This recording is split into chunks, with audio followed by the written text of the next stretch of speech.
My name is Jonathan Barnett. I was born in 1955, in January 21st of 1955.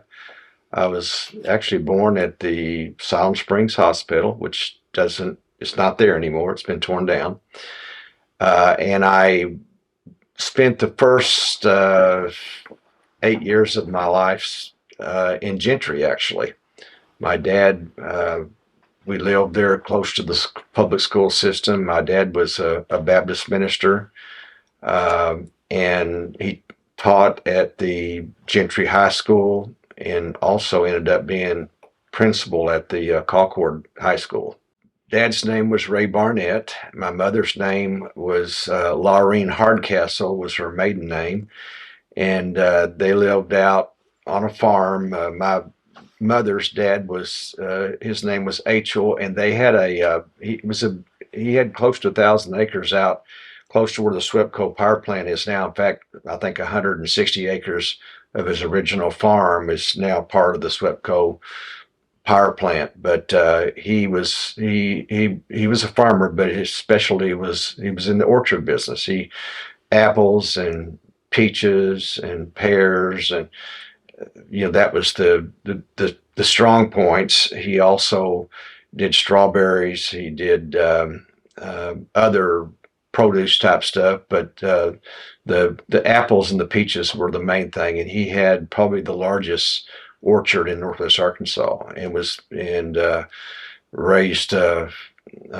lot of produce. He also had cattle and had a lot of beef cattle as well. So came from a farm background. My dad's family were also farmers, but to a much smaller scale, and they were raised now underneath where the Swepco Lake is at, which is there. I think the house is like 90 feet below, in the main creek that provided the water for the lake for Swepco came out of a spring out of their backyard, and I played there many times as a kid, way before the power plant came in. And so my grandparents were both with like a mile apart, and my dad's family, George Barnett and Ida Barnett, he not only was a farmer, but he worked for the railroad. He loaded railroad ties into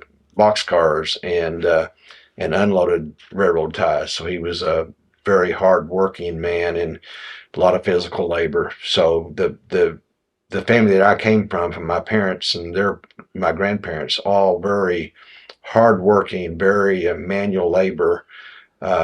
So we grew up learning how to work and knowing how to work. So it was a real benefit to our family, of course.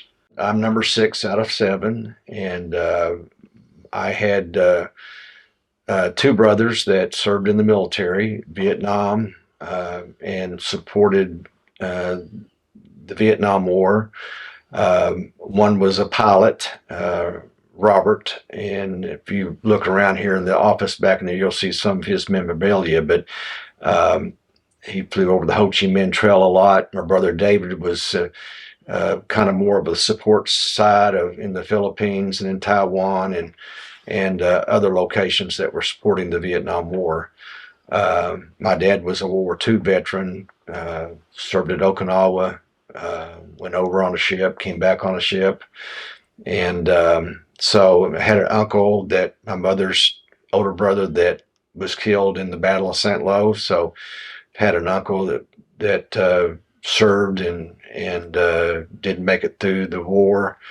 Had most all of my uncles on my dad's side and my mother's side all served in the World War II area. So a lot of history with the military and veterans. So I have a lot of respect for veterans and for those that have served. I went to school in Gentry for the first, second, and third grade, and then my dad was minister at the Gum Springs Baptist Church right outside of Siloam Springs, and there was a young man there in Gentry that had quite a criminal record, and I think the Benton County judge, the circuit judge, finally kicked him out of the county. He said that his family could no longer live in Benton County because I think he'd been before the judge like 50 times, and so, but he had threatened one of my sisters in Gentry. My parents were afraid that he would do harm, so they moved us to a farm outside of Siloam Springs. And so I started the fourth grade at the Siloam Springs public school system, and the young man ended up going to to Watts, Oklahoma, and committed murder. He recently died in prison. He had started the McAllister prison riots, and so my parents judged the situation correctly. It was a good move at a good time. Of course, my dad, like I say, was a minister and an educator, and but since he had been raised on a farm, we always, when we lived outside of Siloam Springs, we had a couple beef cattle. We had two cows, a Guernsey and a Jersey, and I obviously would milk them in the morning and the evening, and so it helped support the family by having milk and cottage cheese and butter, and so been down that path a lot, all by hand. Yes, no mechanical devices, all by hand, and so I was once we moved from Gentry to the farm in Siloam Springs, I was basically raised on a farm, and but the Illinois River was close by, so I would fish a lot. We ate a lot of fish. I caught a lot of fish. I was really good at fishing as a young man. We picked up walnuts, sold walnuts.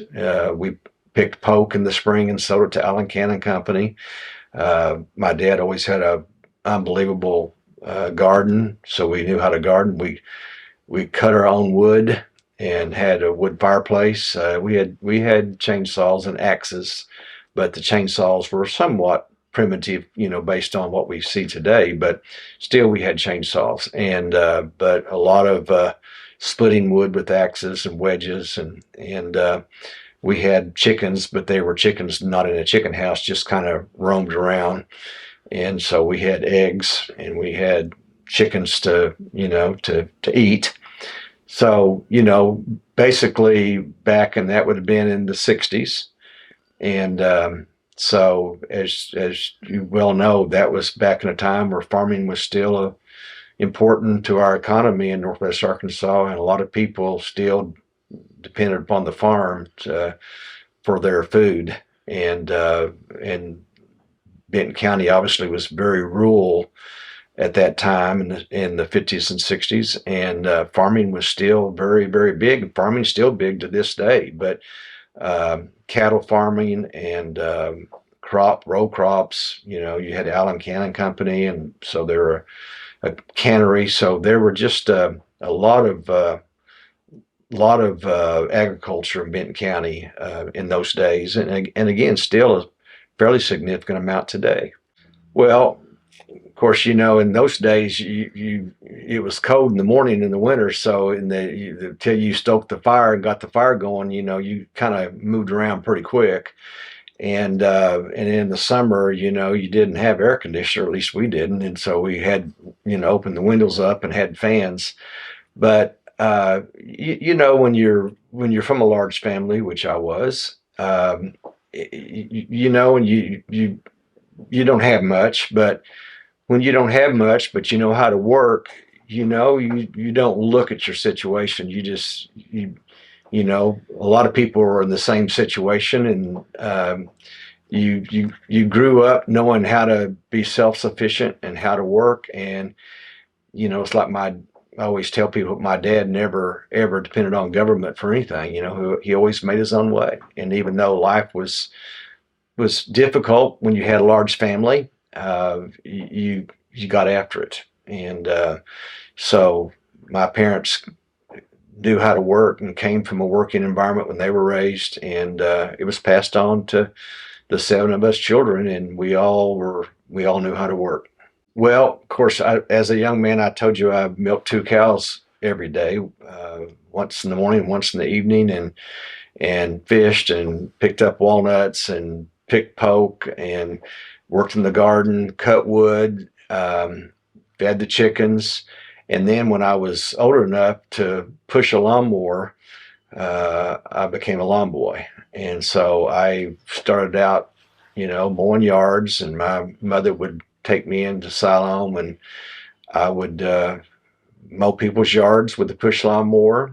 And, and it was a source of, it wasn't a lot of money, but it was enough to, buy some hamburgers and some shakes, and help my parents at least, buy some shoes to go to school and some pants. And so, every little bit helped.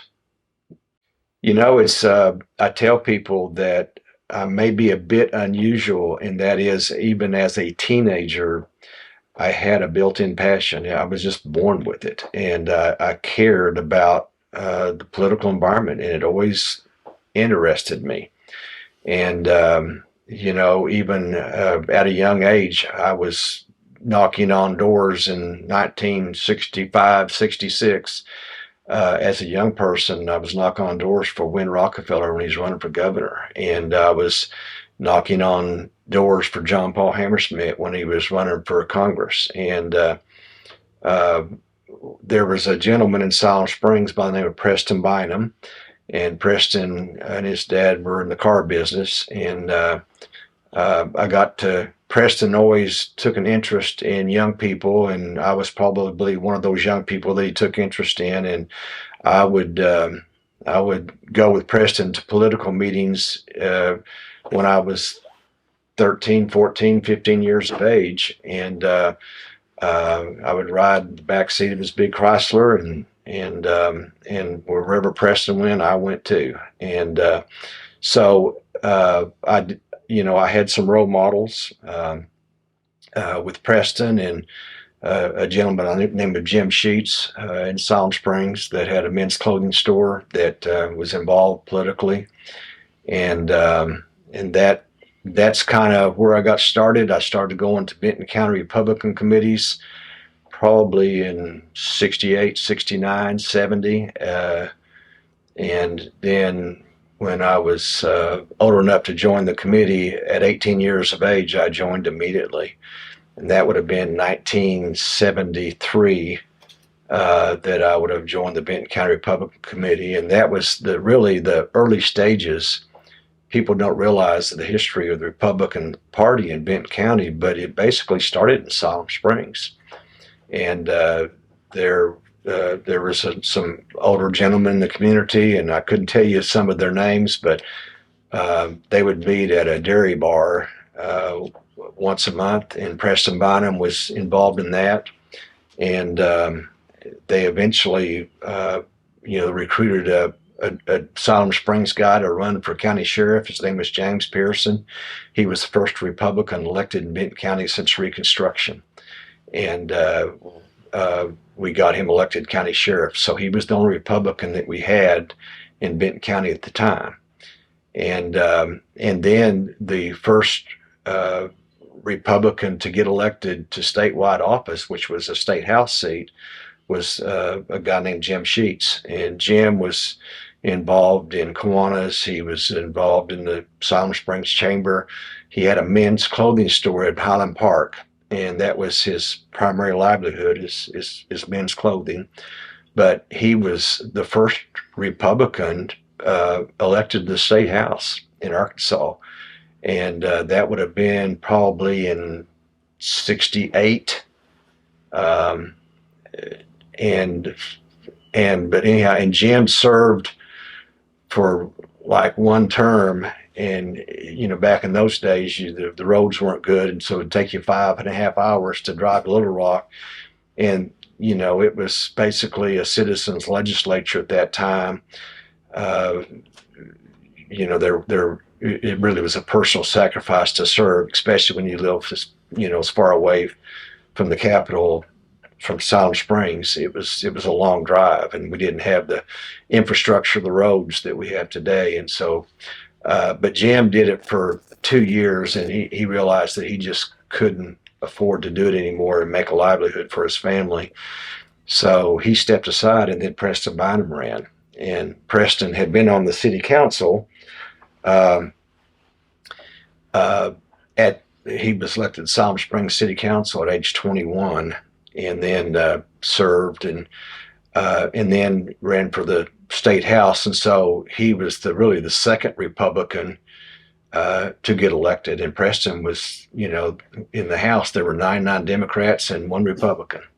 And used to joke a lot that, you could stick all the Republicans at the Capitol in a phone booth. And it was very true, because Jim Sheets and Preston Bynum were the first two that got elected as Republicans, and came out of Siloam Springs, Arkansas.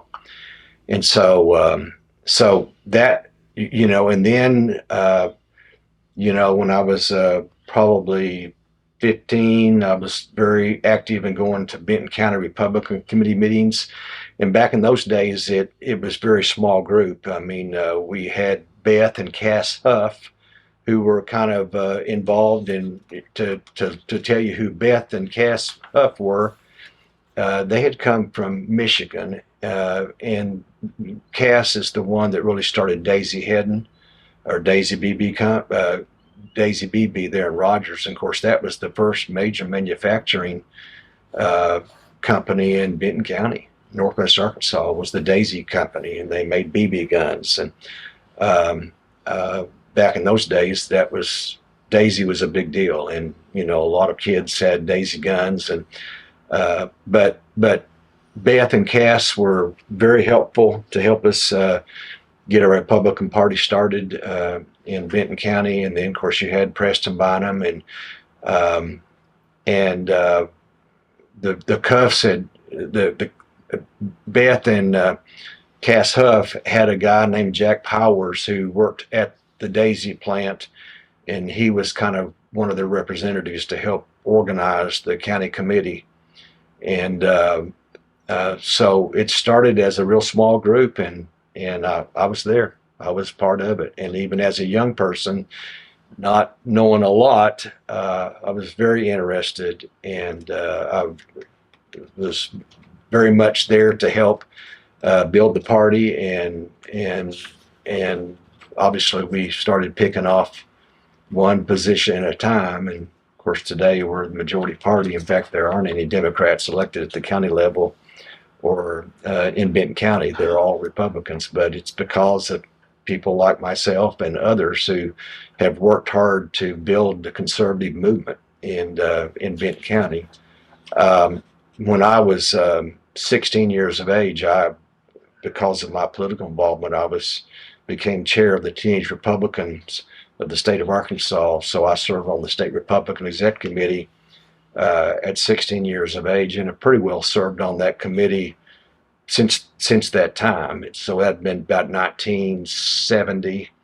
And then when I was in college, I was chair of the College Republicans. And when I was 19 years of age, I had already been not only going to Benton County Republican Committee meetings, but I was going to city council meetings in Siloam. So at 19 years of age, and as a student at John Brown University, I was elected to the Siloam Springs City Council, which I won up to my good friend Preston Bynum. He was elected at 21 and went on to serve in the House, and I was elected at 19 years of age and served 4 years on the Siloam Springs City Council.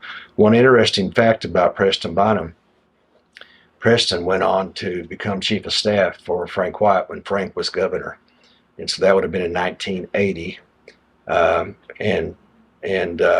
Preston left the House at that point in time to become chief of staff for Frank White. So, a lot of interesting stuff politically came out of Benton County.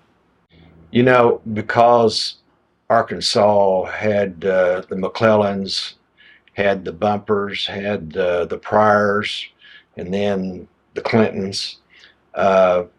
Those were all strong personalities, and if you weren't from Northwest Arkansas, Arkansas was just a blue state. It was just the old Democrat regime since Reconstruction, and a lot of those Democrats, if you looked at them today, would be as conservative, if not more so, than a lot of Republicans are today. But they were kind of born and raised born and raised as Democrats, and that's what they were. And so it took some time. I think the big change in Arkansas was when Obama was elected president.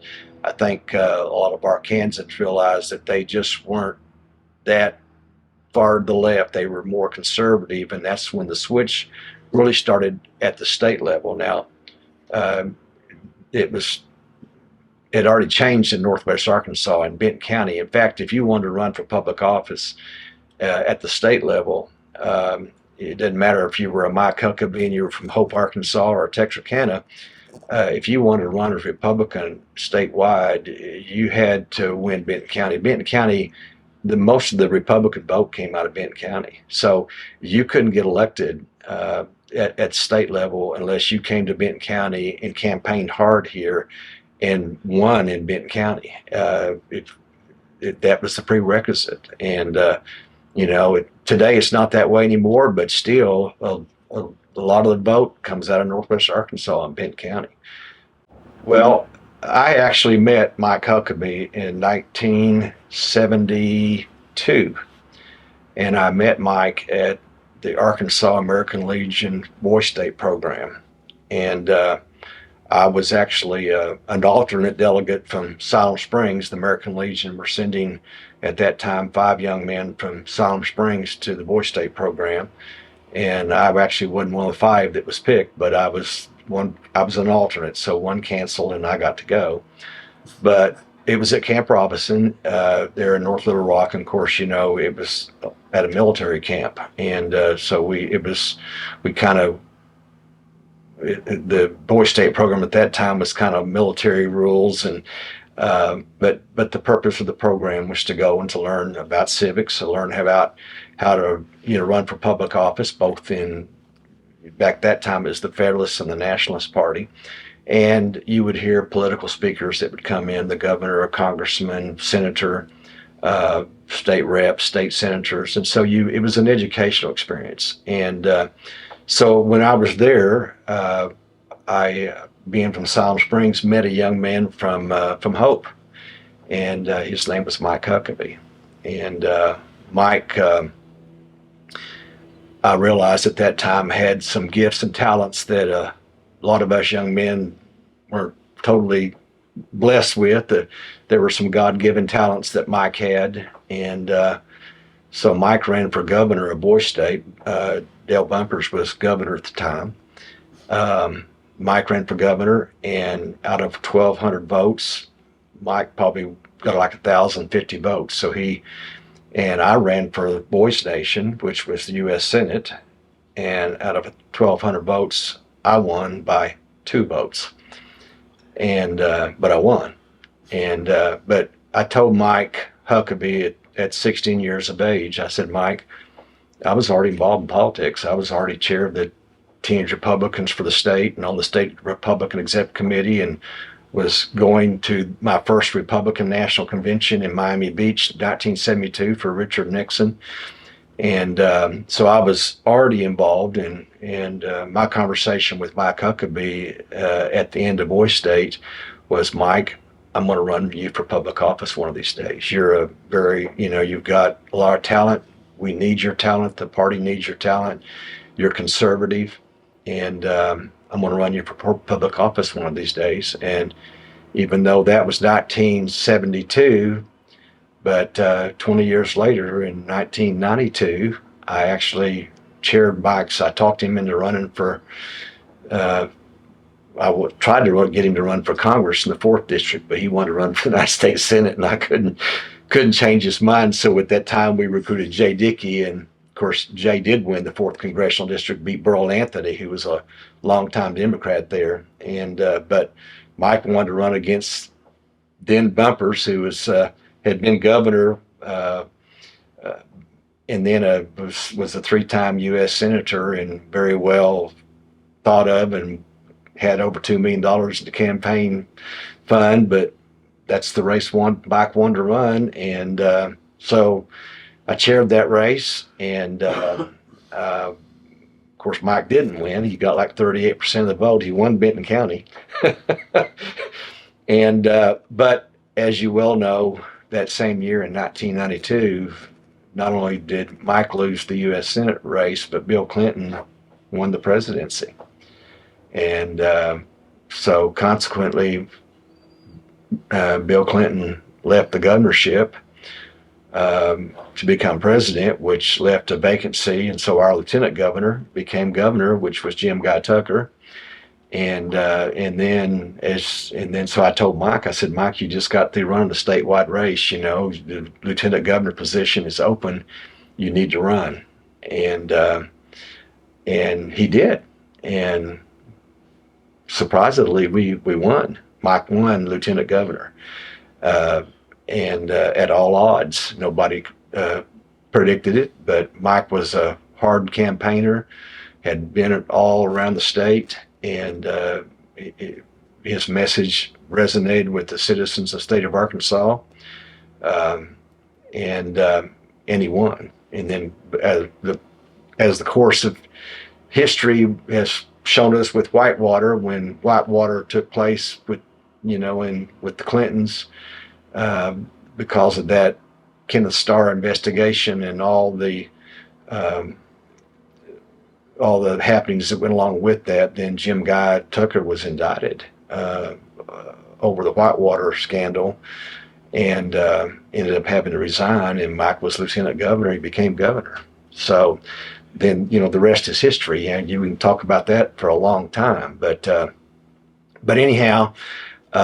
Mike wasn't the first Republican governor in our state of Arkansas. You had Win Rockefeller from 66 to 70, and then 1980 you had Frank White for one term, and then Bill Clinton came back and beat him, So, so I've been very involved in Arkansas politics from all the way back to from the 60s all the way through the Huckabee administration. And of course, today we have a daughter of Mike Huckabee, Sarah Huckabee Sanders, that is governor of the state today. And she probably wouldn't appreciate it, but, I kind of helped raise Sarah a little bit and had some involvement early on in her life. So I think she was in the 8th grade when we were running her dad in 1992 for the United States Senate. So I was in Texarkana a lot, and we were around the state campaigning. And so funny things happen on the way to the market. Kids grow up and they're influenced by their parents and politics, and the next generation kicks in, and there you go. When Preston Bynum became chief of staff for Frank White, he gave up a House seat, and I actually ran when I was 26 years of age. I actually ran for Preston's House seat in a Republican primary. And back then I was a young man and I didn't have any money, and there was a gentleman from Tontitown that ran, Jerry Henshaw, and Jerry was I think he was 65 at the time, and he was the head of the Arkansas Cattlemen's Association, and I think he was the president of Eggland there in Tontitown. So Jerry wanted to run, and we had a primary, and I think I lost by 50 votes in the Republican primary. But the good thing about it, sometimes in life when you're young, you learn a lot. And I was newly married and had our first child, and at some point in time, you go to work, you make your own way in life, and you provide for your family. And so it taught me a lot. And at that time, once I ran for that position and got beat, I learned a lot of patience, but I knew it was time to go to work in the private sector and make my own way in life. And that's what I did. And it was a good decision. It was probably good that I got beat because I got started a little earlier. Politics is tough early in life, especially when you haven't made your livelihood and made your own way in life and raised your family. So I went to work, and again, 20 some odd years later, I ended up doing what I said I would do, and that was help Mike Huckabee get elected to public office, and I, of course, chaired that campaign, and that's. But through those same years, I was very involved politically on the Benton County Republican Committee. I held every position that you could hold, including the chair of the county committee, and built the Republican Party in Benton County. And it was strong, it was healthy, and eventually we one by one took over every seat at the courthouse, and then we took over every seat in the state house and the state senate. And back then, even the judges were party judges, so all the judges were Democrats. We took those seats over one at a time, and David Klinger, I think, was the last one. Finally, I think I handled David Klinger's press conference to convince him to switch parties from the Democrat Party to the Republican Party. Of course, David Klinger had beaten Asa Hutchinson when Asa first ran for office, as he ran for Benton County prosecutor and did not win. Well, Mary Lou Slinker was one of the early, county clerks that we got elected, and that was a big race for us. But you had Jim Caldwell, who was a Church of Christ minister in Rogers, and he ran for a state senate seat, and we won that race. That was a big win for us to win that state senate seat first time. Of course, Preston was already a state representative. The Hutchisons, which were related to the Hendren family, of course, Jim's Hendren's father, Kim, they were all Democrats, and Kim was a Democrat state senator. And when some of his wife's family, the Hutchison family, started running for public office, and of course, Asa and Tim, I was already on the county committee. I'd been on the county committee 2 or 3 years before Asa and Tim came along. So I was there when they joined the county committee, and I was there. I helped recruit Fay Bozeman to run for office. Fay was one of the early Republicans that we got elected to the state senate. So I was there during all that. I'm trying to think of the state senator's name that was head of the Poultry Federation that we elected. We elected him first of all as the county treasurer, I believe, Benton County treasurer, and then he went on and he eventually became a state senator, and then Kim Hendren ran against him, and I think Kim eventually won that seat back, but won it back as a Republican. He'd switched parties at that point in time, but anyhow, so we've got really a rich history of a lot of people getting involved in our party in Benton County, and I think being a rural county, back in the early days, Siloam Springs was 2,300 people. Bentonville was 2,300 people. It was a long drive from Fayetteville to Bentonville, a lot of farmland between. Certainly not like it is today. And so it, and I think with Sam Walton, I tell Sam Walton's family that, Sam being a businessman, and I would tell you that he was a conservative Republican. That may be hard for some of his grandchildren to accept today, but he was. And, Sam's influence on Benton County and Northwest Arkansas was, enormous, was immense. And obviously it changed the scope of Northwest Arkansas and Benton County. And so many doors have been opened up because of Sam Walton. We wouldn't be where we're at today if Sam Walton and J.B. Hunt and John Tyson, they just opened the doors for a lot of people to stay and work in Benton County and grow Benton County. And because of hard work and business-minded people, and you know, most people in Northwest Arkansas were conservative, and uh, so that's helped us to grow. But it's also because of hard work and conservative values. It's promoted.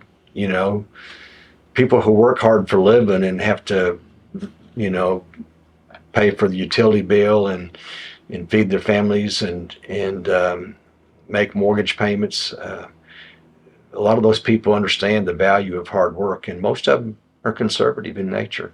And so, but those people had a big influence on all of our way of life in Northwest Arkansas, and a lot of us wouldn't be where we're at today if those people hadn't have come along and opened up lots of doors and lots of opportunities, and you know, their families are still doing a lot of that today. So we're very appreciative and very grateful for for those people, Sam Walton and the Tysons and the Hunts, that really helped a lot of people in Northwest Arkansas, and we're strong economically today because of some of those individuals.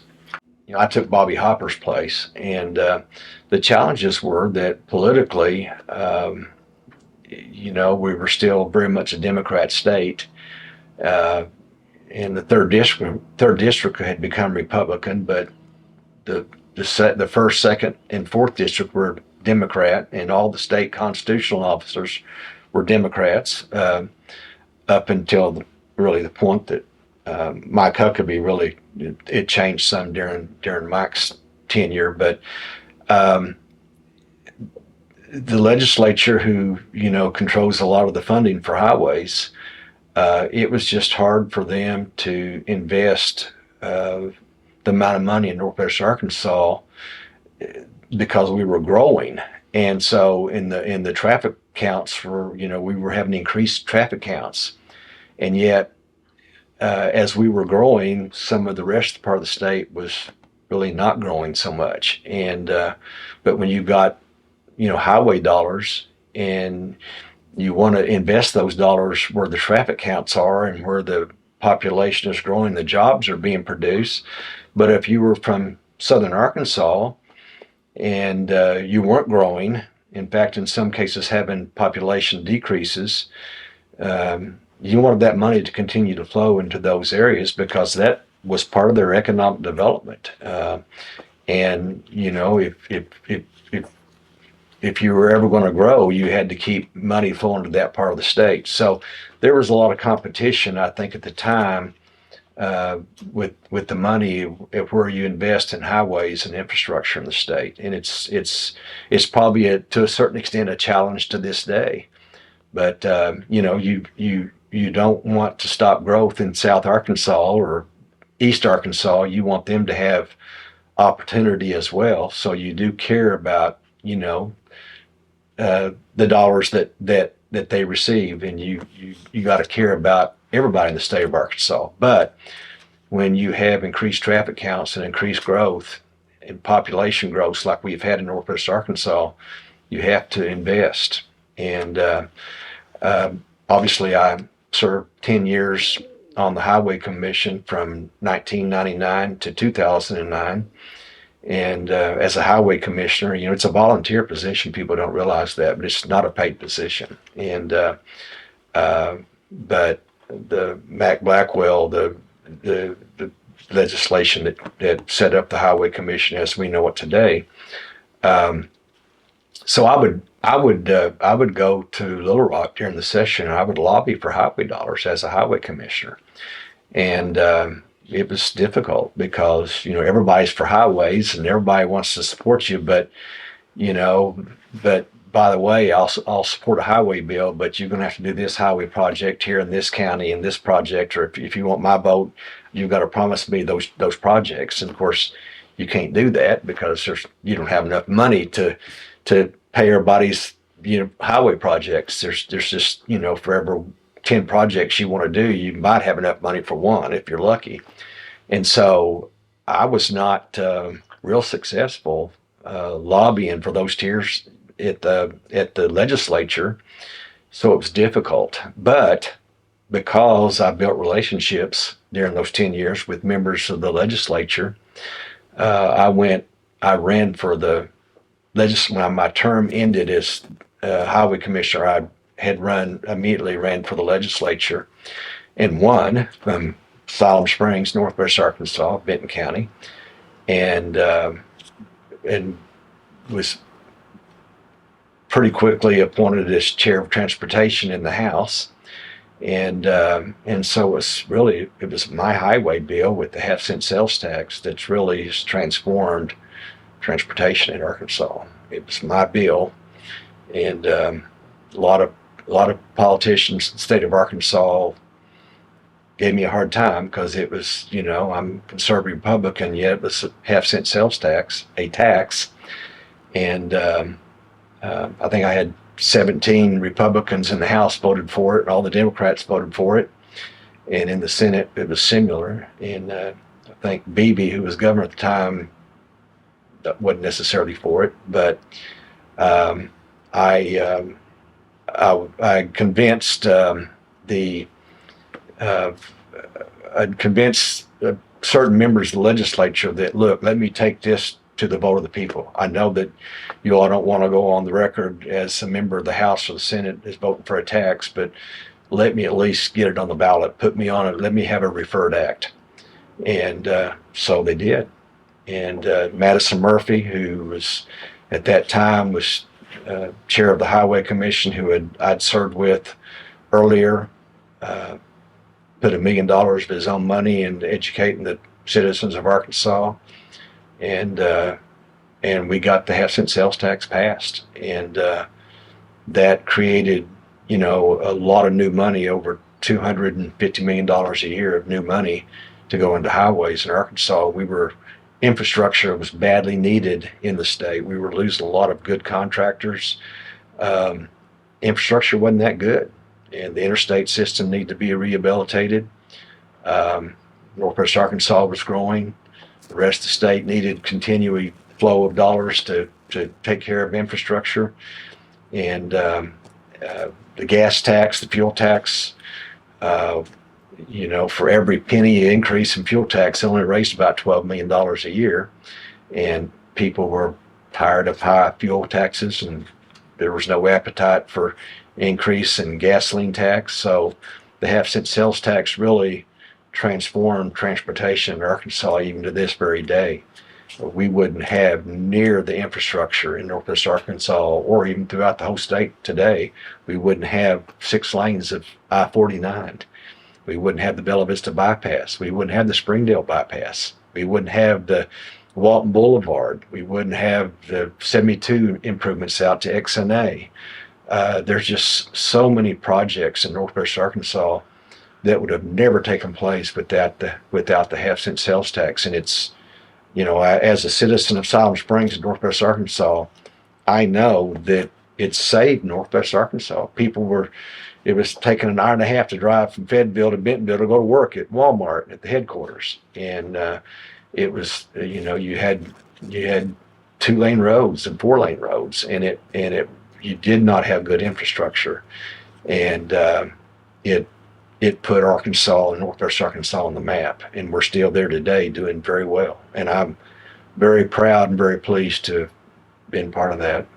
Well, I mean, I go back to, I was a young person, when that was being put together, and Sam Walton, obviously, he and John Paul Hammersmith and John Tyson and J.B. Hunt, those were and then of course, Alice Walton. Alice really kind of took the ball and ran with it for her dad, Sam. But these people had a vision that we needed an airport and a good aviation airport in Northwest Arkansas. And at the time, really the main aviation airport, even though you have the small airports in Siloam Springs and Bentonville and Rogers and Springdale, but the main aviation airport was Fayetteville, Drake Field. And you had one airline at the time, which was American Airlines. But Drake, as we well know, was hard to get in and out of and not always safe. But you had people like Uvalde Lindsay, and I give Uvalde and Carol Lindsay a tremendous amount of credit, because Uvalde, um, he really helped start the Northwest Arkansas Council, and Uvalde really worked hard to start the process in all the public hearings to get XNA, Northwest Arkansas Regional Airport, built. And sometimes people forget about the amount of work that Uvalde and his wife Carol did, and I remember it very well. But as you well know, there was opposition. There was a lot of federal opposition. U.S. Senator John McCain, had the General Accounting Office come into Northwest Arkansas. They did hearings, and they decided that, we didn't need an airport, and it didn't need federal dollars. And at the time, I think John Stossel with ABC 2020 stood in front of the population sign at Highfill, and the population said Highfill population 48, and they did ABC did a 2020 deal with John Stossel that there was no need for this airport. The population wasn't here, but they were wrong.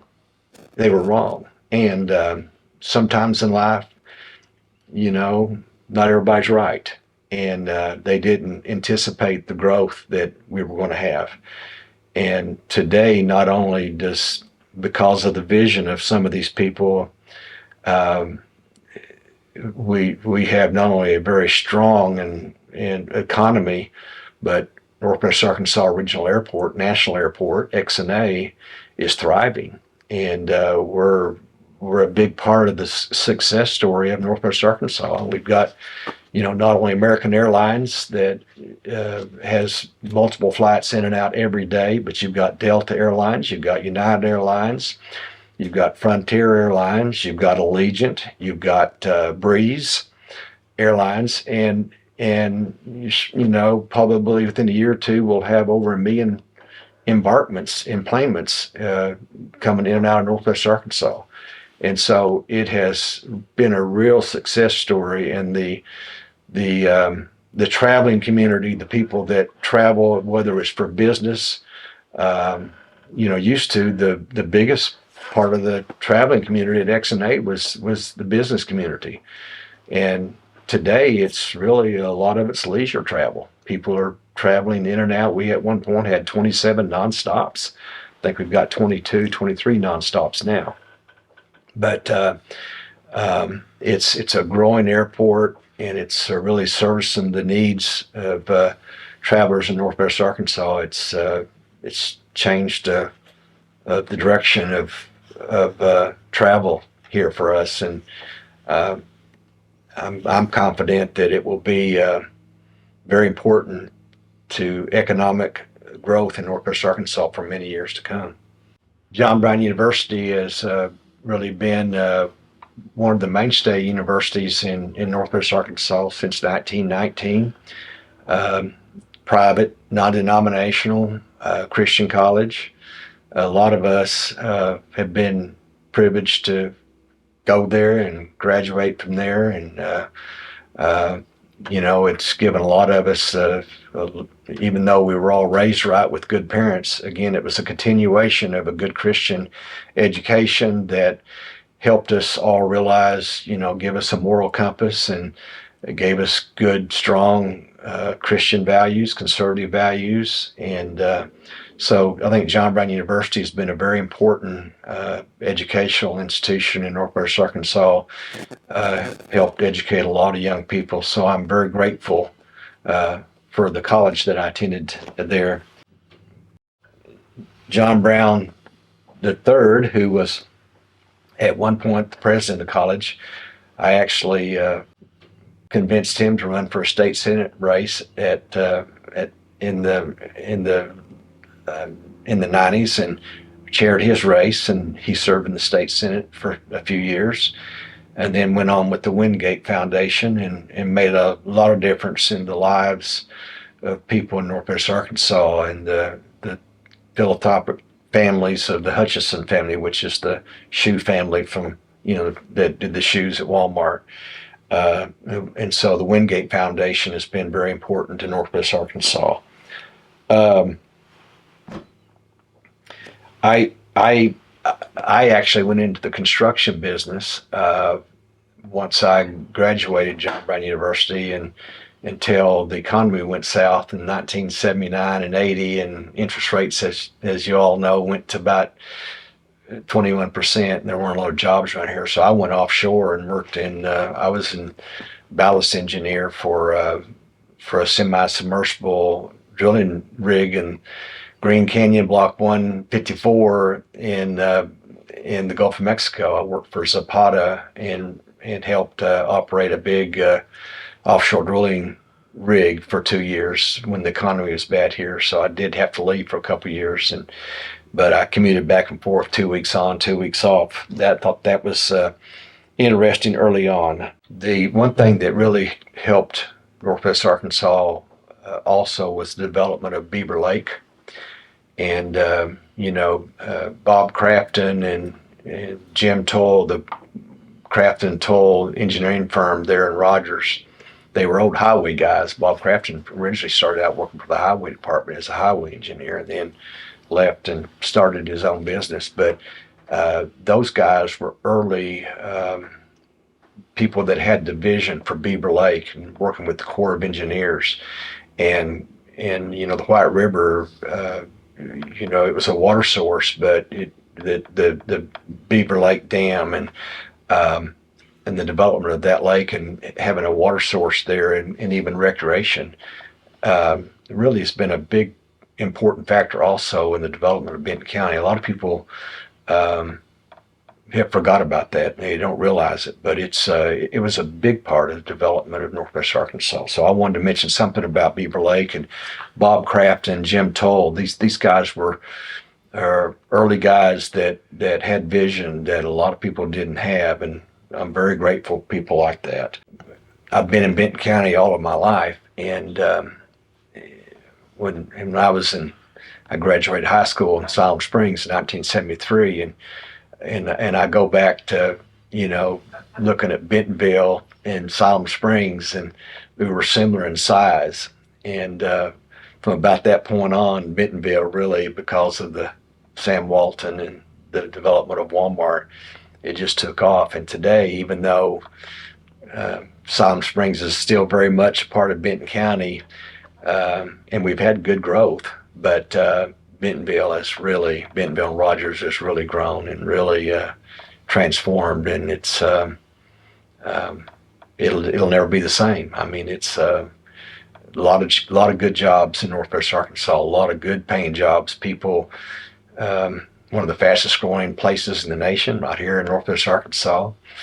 Good paying jobs. A lot of people have made a lot of money and create a lot of wealth, which is a good thing, because when you create wealth, you create jobs, and people can prosper and pass it on. But so Northwest Arkansas has become, a lot of our communities have become fairly wealthy communities, and which is a good thing. So I wanted to mention that. Well, Benton County is just an old rural county. It goes back to a lot of history, going back to the Civil War. You got the Pea Ridge National Military Park. You've got a lot of people that fought on behalf of the Confederacy. You had a lot of people that really were Union people, so it was kind of caught in between there. But again, it's just a real rural community, and slow growth, hard-working people. You had the railroad came through, Kansas City Southern, the Arkansas A&M that came out of Missouri. But a lot of, really hard-working people, farmers that just kind of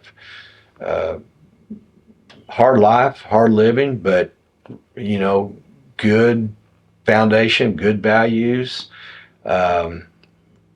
good people. Our ancestors here in Benton County are good, God-fearing, Christian people that knew the value of hard work. And And I think Sam Walton, when he came over from Newport, saw that value of our people here. And I go back to Beth and Cass Huff with really the first manufacturing plant in Northwest Arkansas, outside of the chicken industry, and that was Daisy BB Company. And that was back in the 60s and 70s. That was the big talk of Benton County, was the manufacturing of Daisy BB. And sometimes people forget that too, but that was really the first major manufacturing.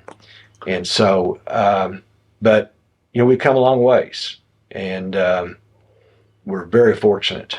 If you were during that same time frame from the 60s to today, if you lived in southern Arkansas, you didn't have those same opportunities. And hopefully with the development of some of the lithium and the new EV batteries, it looks like South Arkansas is going to have another boom, and that'll be good for our state. Looking forward to that development and for those possibilities for southern Arkansas. But for those of us who stayed in Northwest Arkansas after we graduated high school and after we graduated college, we stayed here. And a lot of our classmates, in the 60s and early 70s left, went to Little Rock, went to Dallas, went to Houston, went to Kansas City, to St. Louis, to Atlanta, to Tulsa, because those were where the jobs and the opportunities were. But for those of us who stayed, and with the development of Walmart and Tyson and J.B. Hunt and the university systems, not only John Brown University, but the University of Arkansas and the community college, it's been a real win for those of us who stayed and worked. And now then, our children and our grandchildren, they don't leave here so much anymore. A few do, but most of them stay. And the people that come from Texas and other states that go to the University of Arkansas and get their education there, a lot of them now don't go back to their home state. They don't go back. They stay in Northwest Arkansas because the quality of life here is just unparalleled, and the job growth and the opportunity and the quality of life is here. And so we're very fortunate that we live here, and I'm just glad to be a small part of it. Glad to have been raised here, glad to raise my family here, and now I've got 8 grandchildren that are here, and glad to be a part of their lives and see that the opportunity that they have. And so I'm very privileged. I'm very honored to be here.